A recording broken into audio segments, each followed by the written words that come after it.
మెరిట్కు అగ్రతాంబూలం ఇచ్చేది. ఉద్యోగ అవకాశాలు కూడా కల్పించడమే కాకుండా చాలా పారదర్శకంగా ప్రభుత్వ ఉద్యోగాల్లో నియామకాలు జరిగేవి. అలాంటిది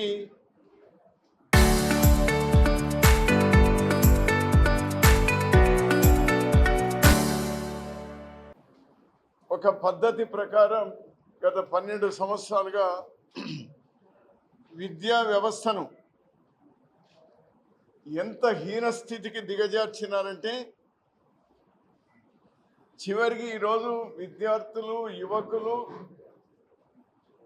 కోట్ల మంది బజార్న పడి ఉద్యమాలు చేసే పరిస్థితికి వచ్చింది. లీక్ 1-2 సార్లు కాదు, ఈ 12 సంవత్సరాల్లో 52 సందర్భాల్లో నీట్ కానీ 152 సందర్భాల్లో ఉద్యోగాల సెలక్షన్ పరీక్షలు కానీ లేక కాలేజీల్లో సీట్ల కోసం కానీ జరిగిన పరీక్షల్లో లీకులు జరిగినాయి. ఇదేదో ఒక రోజు ఒక వ్యక్తి చేసింది కాదు, ఇట్ ఈస్ ఆర్గనైజ్డ్ క్రైమ్. ఇది ఒక పెద్ద scam, it's a big scandal. దీంతో డబ్బులు చేసుకున్నారు. వారికి కావలసినటువంటి వారిని ఉద్యోగాల్లోనో లేకపోతే సీట్లు ఇప్పించడంలోనో దీన్ని వాడుకున్నారు.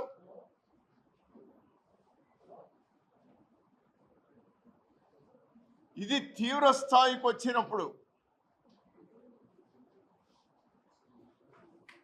ఈ నెలన్నరగా జరుగుతున్నటువంటి పరిణామాలు అందరికీ దేశమంతా కూడా అందులో మమేకమైంది. విద్యామంత్రి రాజీనామా చేయాలి. మొదట్లోనే చేసింటే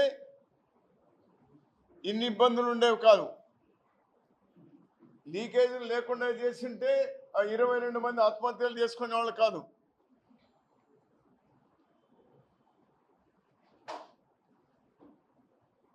విద్యాశాఖ మంత్రి రాజీనామా చేసినారు. అంతటితో అయిపోలేదు. ఆ చనిపోయినటువంటి కుటుంబాలకు ప్రభుత్వం ఆదుకోవాలి, అన్ని విధాలు ఆదుకోవాలి. ఆర్థికంగా ఆదుకోవాలి. ఆ కుటుంబాల్లో అర్హులైనటువంటి వాళ్ళకు ఉద్యోగాలు కూడా కల్పించాలి. అంతేకాదు, ఎప్పుడూ లేదు, బహుశా బ్రిటిష్ వాళ్ళు కూడా ఆ విధంగా ప్రవర్తించి ఉండరు. జలియన్ వాలా బాగ్లో కూడా జరిగి ఉండదేమో. అంత హీనాతిహీనంగా ఢిల్లీలో యువకుల మీద వాళ్ళు ప్రదర్శించినటువంటి తీరు. పోలీసులు వాడుకున్నటువంటి వాళ్ళ మీద చర్యలు తీసుకోవాలి. ఒక్క అడుగు ముందుకు వేసి మాట్లాడాలంటే ఈరోజు విద్యా వ్యవస్థను పూర్తిగా పూర్వం ఉన్నట్టు నడిపితే చాలు సుమా. మీరు ఏ కొత్త చట్టాలు తేవాల్సిన అవసరం లేదు. 14కు పూర్వం ఉద్యోగాల నియామకాల్లో కానీ లేక కాలేజీల్లో సీట్లు సంపాదించే విషయంలో కానీ పారదర్శకంగా ఏ విధంగా జరుగుతూ ఉండేదో ఆ విధంగా మీరు జరిపితే చాలు. గతంలో లీకులు అయినప్పుడు మేము చర్యలు తీసుకున్నాం, జైళ్ళకు పంపినాం, ఉద్యోగాలు ఊడగొట్టినాం. అటువంటి వాళ్ళు ఎవరైతే తప్పు చేశారో, కానీ ఈ 152 సార్లు లీక్ అయితే నేను అడుగుతా ఉన్నా ఈ కేంద్ర ప్రభుత్వాన్ని, ఒక్కరి మీదైనా చర్య తీసుకున్నారా? A single person. ఏదో ట్రాన్స్ఫర్లు చేసినారు కానీ ఎవరినైనా అరెస్ట్ చేశారా? ఎవరైనా ఉద్యోగాల నుంచి ఉడదీసినారా? లేక కరప్షన్ ప్రాక్టీస్ మీద వాళ్ళు ఏమైనా చర్యలు తీసుకున్నారా? లేదే. వీటి మీద ఈరోజు ధ్యాస పెట్టాలి. ఈనాడు ఈ దేశంలో ఉన్నటువంటి విద్యార్థులను, యువకులను మనస్ఫూర్తిగా నేను అభినందిస్తా ఉన్నాను. మహాత్మా గాంధీ దారిలోనే మీరందరూ కూడా నడిచినారు. ఎక్కడ కూడా మీరు హింసకు పాల్పడలేదు. యుద్ధం జరుగుతోంది, 12 సంవత్సరాలుగా జరుగుతోంది. ఇది పరాకాష్ఠకు చేరింది. చివరికి గాంధేయవాదులే విజయం సాధించినారు. నిన్న జరిగినటువంటి ఈ విద్యార్థులు, యువకుల ఉద్యమంలో రాహుల్ గాంధీ గారు, ప్రియాంక గాంధీ గారు ఈరోజు దేశంలో ఉన్నటువంటి యువతకు ఒక భరోసా ఇవ్వడానికి అనేకమైనటువంటి సమస్యలు ఉన్నాయి. ఈ ప్రభుత్వం పూర్తి కూరుకొని పోయింది. రాజకీయమైనటువంటి ఇష్యూస్ అనేకంగా ఉన్నాయి. రాజకీయంగా మేము లబ్ధి పొందాలంటే చాలా ఇష్యూలు ఉన్నాయి. కానీ వాటన్నిటిని కూడా పక్కన పెట్టి దీన్ని ప్రధానంగా తీసుకున్నారు. కారణం, ఈ దేశం భవిష్యత్తులో కూడా భద్రంగా ఉండాలంటే విద్యార్థులు, యువకులు వాళ్ళు బాగా ఉండాలి. Hats off to youth and students, and double hats off to Rahul Gandhi and Priyanka Gandhi. నేను ఒక్కటి అడగదలుచుకున్నాను ప్రధానమంత్రి గారిని. ఏ ఒక్క శాఖ మంత్రి అయినా వాళ్ళు స్వతంత్రంగా పనిచేస్తా ఉన్నారా? చెప్పండి మీరు.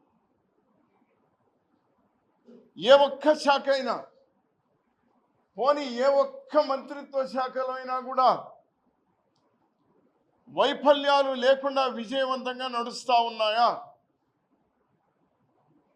ఒక్కొక్క శాఖ మీద మాట్లాడితే రోజుల వారి మాట్లాడచ్చు. కానీ 2-3 మచ్చుకు మీ ముందుకు తీసుకొస్తాను. Finance ministry is totally collapsed. మేమున్నప్పుడు డాలర్ రూపాయి విలువ 52 రూపాయలు ఉంటే ఈరోజు 100 రూపాయలు చేరుకుంటా ఉంది. ఎంత ఘనతయ్యా! ఎవరు రెస్పాన్సిబిలిటీ తీసుకోవాలి? మేమున్నప్పుడు $140 ఒక బ్యారెల్ ముడి చమురు ఉంటే ఆ రోజు 58 రూపాయలకు అమ్మినాం పెట్రోలు.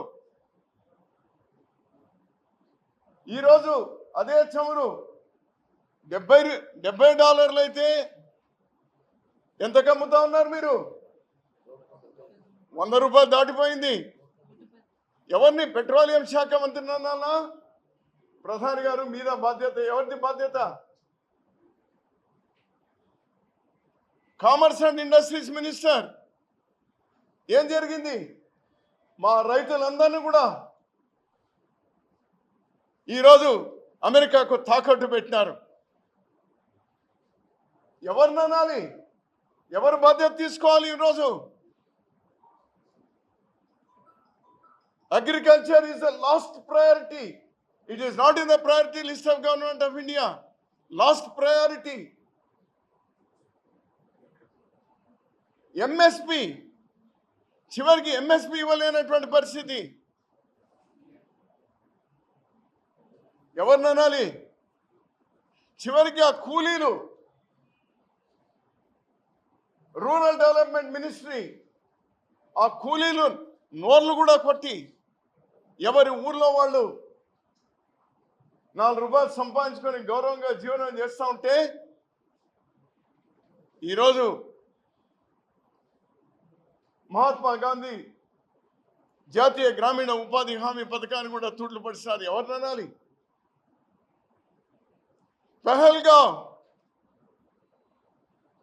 అందరిని కూడా గంటన్నర గుడ్డలు కూడా తీసి ఒక్కొక్కరినే చంపితే ఏమైంది ఆ ఎక్స్టర్నల్ అఫైర్స్ మినిస్ట్రీ?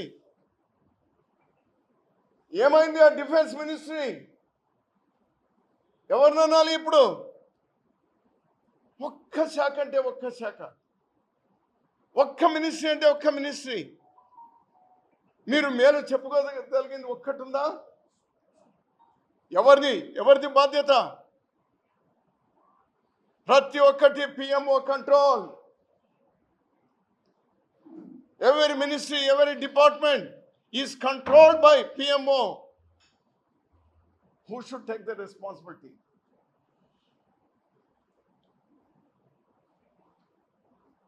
జంతర్ మంతర్లోనే కాదు, నేను స్వయాన బెంగళూరులో చూసినాను.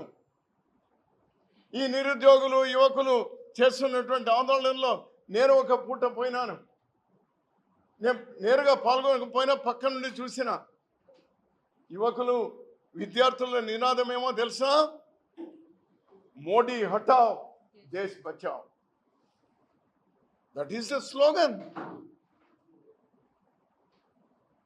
ఈరోజు ప్రతి ఒక్కరిలో కూడా అది వస్తూ ఉంది. మొన్న ఎలక్షన్లో, అంతకుముందు ఎలక్షన్లో బీజేపీకి ఓట్లు వేసిన వాళ్ళే అంటా ఉన్నారు ఆ మాట.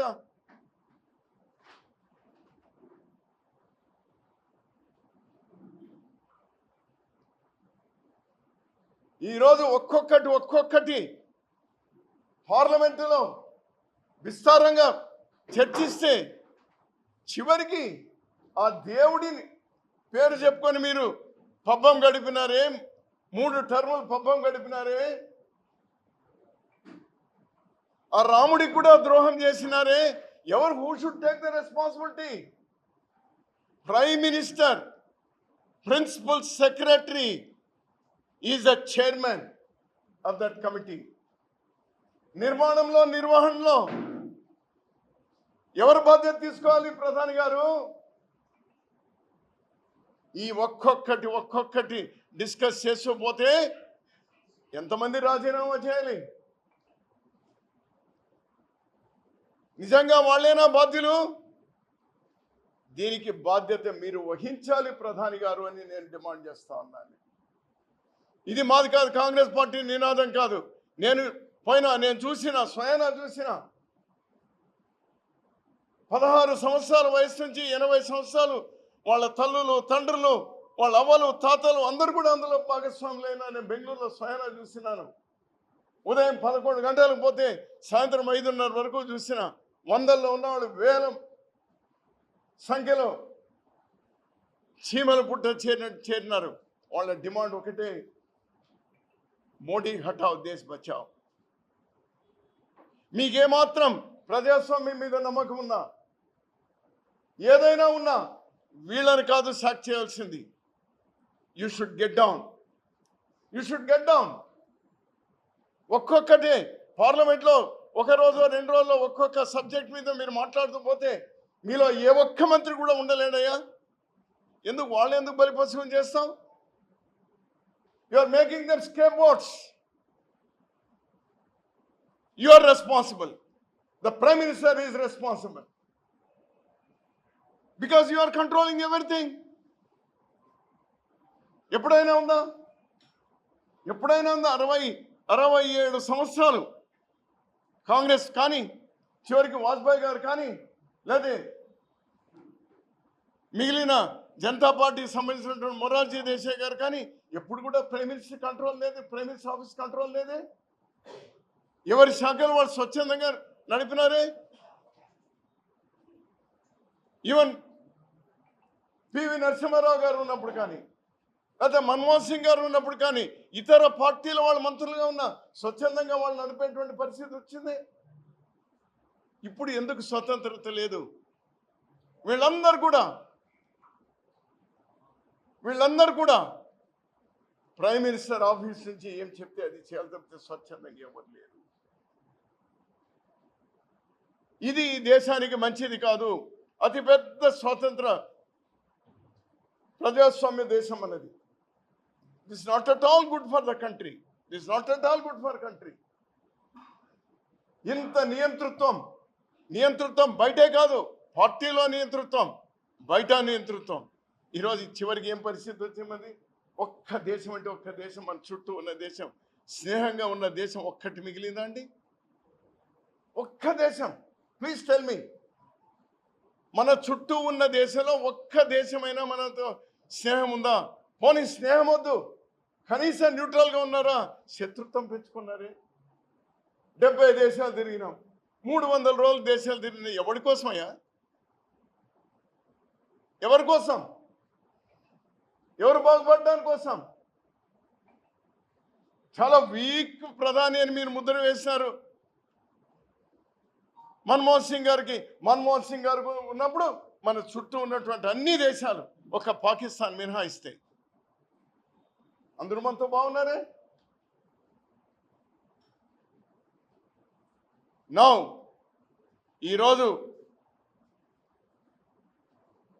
స్టూడెంట్స్ అండ్ యూత్ ఏదైతే, ఎందుకంటే వాళ్ళకున్నటువంటి తెలివితేటలు, వాళ్ళకున్నటువంటి పరిజ్ఞానం, వాళ్ళకున్నటువంటి అనాలిసిస్, వాళ్ళకున్నటువంటి అనలిటికల్స్, ఇది మాకుంటాయని మేము అనుకోవడం మాకు కూడా పొరపాటు అవుతుంది. So they are the right people. It is not 1 or 2 individuals. లక్షల కోట్ల మంది వీధుల్లోకి వచ్చినారు. వాళ్ళ నినాదం ఏదైతే ఉందో అదే నిజం కావాలి. ఇవన్నీ కూడా పార్లమెంట్లో రేపు డిస్కషన్, ప్రతి ఒక్కటి మీ నిజాయితీ ఉంటే ప్రతి ఒక్కటి మీద కూడా మీరు డిస్కషన్ పెట్టాలి. ప్రధాని బాధ్యత తీసుకోవాలి. Thank you. వాళ్ళు సపరేట్గా చూడలేం కదా. ఇప్పుడు లోకేషన్ సపరేట్గా, తెలుగుదేశం సపరేట్గా, జనసేన సపరేట్గా చూడలేం కదా. అందులో భాగమే కదా, బీజేపీలో భాగమే కదా అంటాను నేను. వీళ్ళందరూ కూడా బీజేపీలో భాగమైనప్పుడు they are also equally responsible. ఒక తానులో గుడ్డే కదా ఇదంతా కూడా. It are not different. ఒకవేళ మీరు డిఫరెంట్గా వేరే వాళ్ళకి సంబంధం లేని, బీజేపీ సంబంధం లేని పార్టీలు అయితే I can respond. They are all, వాళ్ళందరూ కూడా ఊడిగం చేస్తూ ఉన్నారు కదా. ఈరోజు ఆంధ్రప్రదేశ్ లేకపోతే బీహారు ఆ 2 ఊతర్కర్లు లేకుండా పోతే ఈ దేశానికి దరిద్రం ఉండేది కదా, కంటిన్యూ అయ్యేది కాదు కదా.